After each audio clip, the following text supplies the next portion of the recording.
वाहिगुरु जी का वाहिगुरु जी खालसा, का खालसा, वाहिगुरु वाहिगुरु जी जी की की फतेह। फतेह. So, can you tell us your name and and your introduction to SikhNet stories? Like, were you young when you started listening to them? Thank you so much for having me, and thank you so much, Harjot Singh Virji, for having me. I'm pleased to talk to everyone here, and I'm 18. My name is Sahib Kaur. I started listening to SikhNet stories when I would go to Khalsa school on Sundays. So, being born and raised in the United States comes with its own sets of pros and cons. So, we're afforded a better education here, but at the same time, it's hard growing up in a foreign country when you're still trying to stay connected with your religion and your culture, when oftentimes that's not what's valued in mainstream media. So, when every time I would go to Sunday school or Khalsa school, as we like to call it, on Sundays for at the Gurdwara, they would have SikhNet audio stories, SikhNet video stories that would help me visualize and actually listen to what the stories were and in such a beautiful and intricate storytelling. So, for example, like the Guru Nanak Dev Ji's Sacha Sauda, it's always good to hear about it, and we would always hear about it. And oftentimes in Punjabi, and my Punjabi was not always the best, especially when I was a kid. But listening to that story in English on the video, it really helped me visualize that Guru Nanak Dev Ji was a living, breathing human, and he actually physically went and helped people and made such a tangible impact, not just some imaginary figure that we just dream about. He was actually there, and he's still present today. So feeling that and that SikhNet video stories and audio stories as well really put that into me. And then in 2020, I believe, or 2019 actually, SikhNet had a script writing competition where you could send in scripts. So it was kind of like a full circle dream come true moment where I could actually write a script for all those video stories I've been seeing for so many years. So I was in ninth grade at the time, and I wrote a video story, and I was really proud of it. I submitted it, and with Vaiguru's grace and SikhNet's help, it did win, and it won second place in the category. And now, 4 years later, and it's now becoming a video story, which I'm incredibly honored. So it's truly an honor to have this full circle moment with SikhNet video stories and the amazing work that SikhNet does as well. SikhNet is just such an available resource for the entire Sikh community. I've written a few like articles for SikhNet on some of my thoughts that I've had on Sikhi, and SikhNet is just so open to new ideas, new information, and just reaching all the Sikh audience and bringing them together. It's truly such a beautiful, beautiful thing. But I wanted to ask, like, how did you know the story of Bibi Sharan in the first place? Because that was not a story that we had ever put on So SikhNet. I heard the story of Bibi Sharan from the Sikh camps that I attended. So I've attended many Sikh camps in my time. So I did some Camp Gurmat in Dallas. I did the basics of Sikhi camp in UK, and I do the Baru Sahib camp in Himachal Pradesh, India, all meant for kids living in outside countries.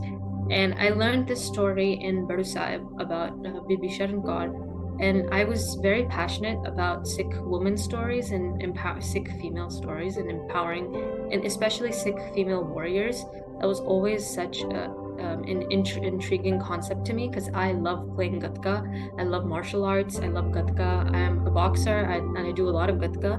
So that was always such an empowering concept for me. And then when I heard this story, it was not a story you hear every day. And seeing that at 16 years old, she had that much courage and that much wisdom that oftentimes people go live for 100 years and they can't reach that same level. It just truly told me that Guruji is within us every day.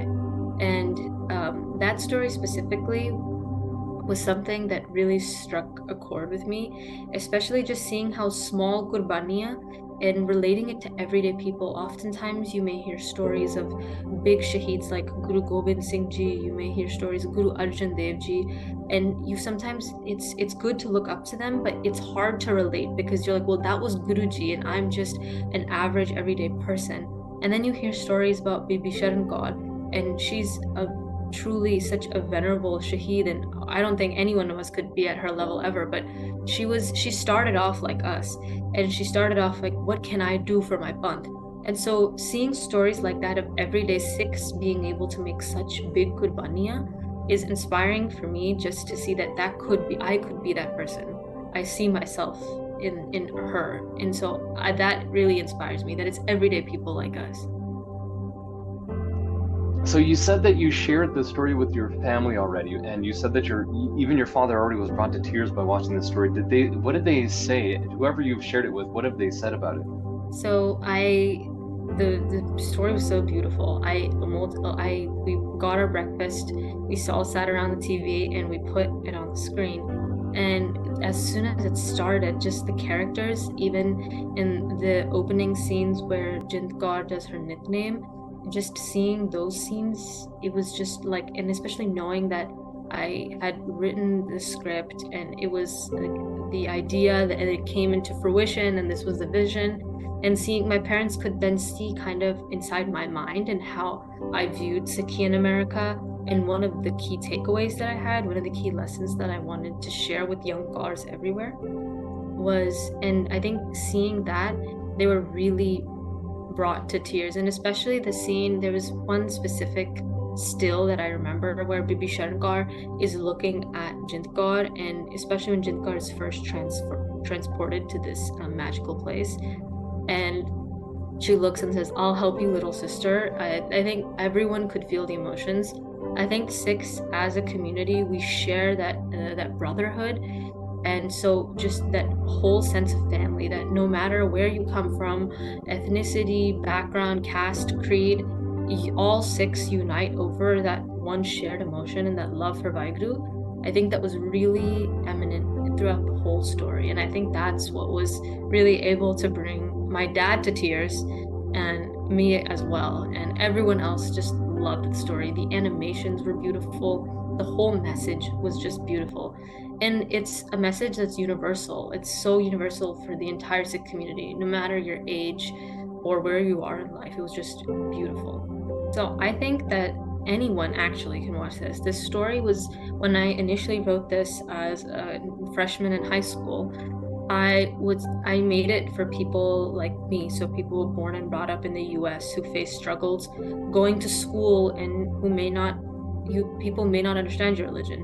I've gone through so many situations where, religion was, some other people were forcing their own religion upon me, and sometimes it felt like, where am I? Where do I fall in this? So that's why I initially wrote the story, and I had initially intended it to be for young people born and brought up in the US, young Sikhs. And then as I evolved as a person over the last few years, I've now, and especially upon watching the animation, it's truly something for everyone. All age groups, I think all castes, creeds, anyone who's a Sikh can relate to this story, and just the underlying message behind it, that Guruji is always there for you. One of the most important quotes that I heard in Khalsa school, when I would go to Khalsa school every Sunday, that I made sure I included as part of the script, was, "Why fit in when you were born to stand out?" The light that Guruji gave you, when that was the light you were meant to shine in the world is meant to see that. Can you imagine if Guru Nanak Dev Ji was said, "Well, no one wants to listen to the message of Ek Onkar, why would I go and spread the message?" Then where would we be today? So just spread the light that Guruji gave you.